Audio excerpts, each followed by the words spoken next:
Who really rules India, the parliament or the judiciary?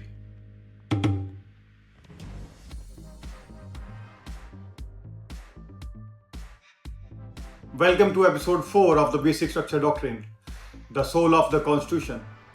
I am Advocate Amod Kumar Bidhuri. Today we pull back the curtain on one of the most enduring conflicts in Indian constitutional history, the clash between parliament and the judiciary. This battle has not only defined our democracy and shaped our laws, but it also exposes the raw power politics behind legal theory. We will explore the historical evolution of this struggle, discuss landmark amendments and the cases, and analyze how constitutional morality and checks and balances maintain the sanctity of our democratic framework. After independence, India embarked on an ambitious experiment in democracy. Our constitution, the bedrock of modern India, was adopted in 1950. Elected by the people, Parliament began enacting laws and amendments to address pressing socio-economic challenges. However, each amendment, while aimed at progress, risked diluting fundamental rights. Imagine a balancing act. On one side, the desire to improve conditions through legislative action. On the other, the need to protect the immutable core of our constitutional values. This is the eternal tug of war. Parliament, representing the popular mandate, argued that every amendment was a reflection of the people's will. Yet, when those changes began to infringe upon the rights of the guaranteed by our constitution, the judiciary had to step in to ensure that our democracy could not be overturned by the fleeting passions of a majority. Let's travel back to the 1970s, a turbulent era in Indian history. At the height of political unrest during the emergency and its aftermath, the Parliament passed the notorious 42nd Amendment. This amendment attempted to reshape the constitution almost entirely, curtailing the powers of the courts, restricting free speech and expanding the executive's reach.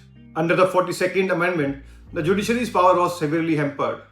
The ruling meant that even if the courts found a constitutional amendment objectionable, they had limited capacity to interfere. This period marked a dangerous outreach of parliamentary power, setting the stage for a confrontation between the branches of the government. Then came the backlash. In the wake of growing public and judicial discontent, the 44th Amendment was enacted, which not only reversed many provisions of the 42nd Amendment, but also restored the court's power of judicial review. Through these dramatic shifts, the swing from 42nd to 44th, the delicate equilibrium between legislative authority and judicial oversight was thrust into the spotlight. Every amendment during this period was seen as not merely a law, but as an attempt to redefine the boundaries of our very democracy. This saga is not only about amendments, it's about a constant struggle for the soul of our constitution. It represents a fundamental question. To what extent should the will of the majority be allowed to alter the basic rights that protect us?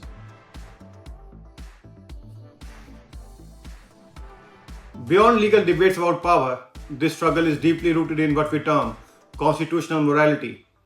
This is the belief that our constitution is not a mere set of rules. It is a living document built upon the core values of justice, liberty, and equality. Constitutional morality forces us to ask, should any institution, no matter how dramatic, be allowed to strip away the inalienable rights of the citizens? The answer, as many jurists have argued, is unequivocally no. Checks and balances exist to prevent any single branch from usurping power. The judiciary, by maintaining its independence, serves as a guardian of these fundamental principles. It ensures that while Parliament has the authority to legislate, it does not and cannot override the constitutional floor upon which all rights stand. The interplay of these principles is what makes a system resilient, but it also leads to perennial conflicts. As each branch, the legislature and the judiciary, claims its respective domain of authority, this tension is the essence of our eternal tug of war. Let me illustrate this tug of war with some unforgettable cases.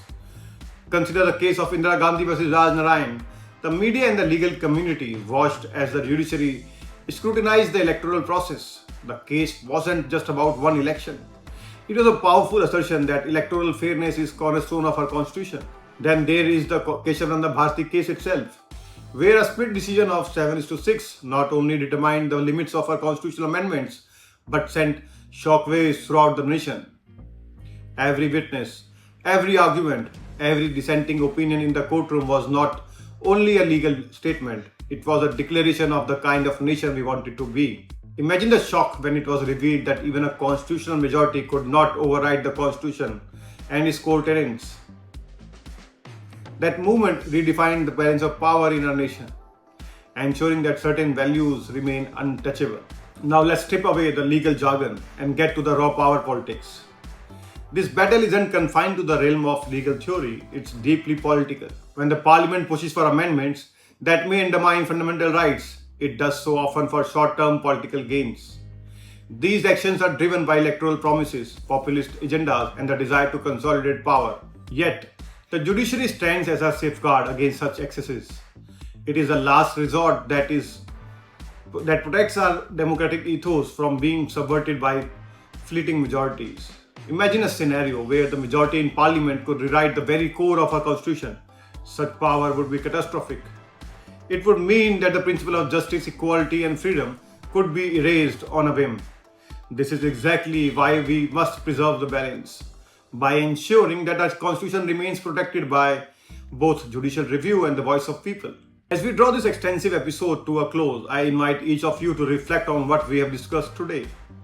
In a great democracy, the tension between parliament and the judiciary is not merely a legal dispute. It is the struggle that defines the very essence of our constitutional order.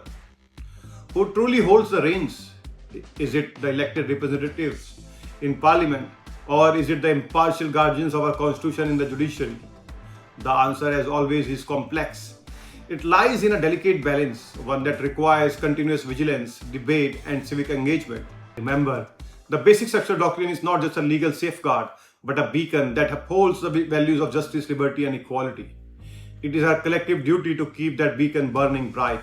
Thank you for joining me in this in-depth exploration of one of the most critical battles in the history of our constitution, Parliament versus Judiciary, the eternal tug of war.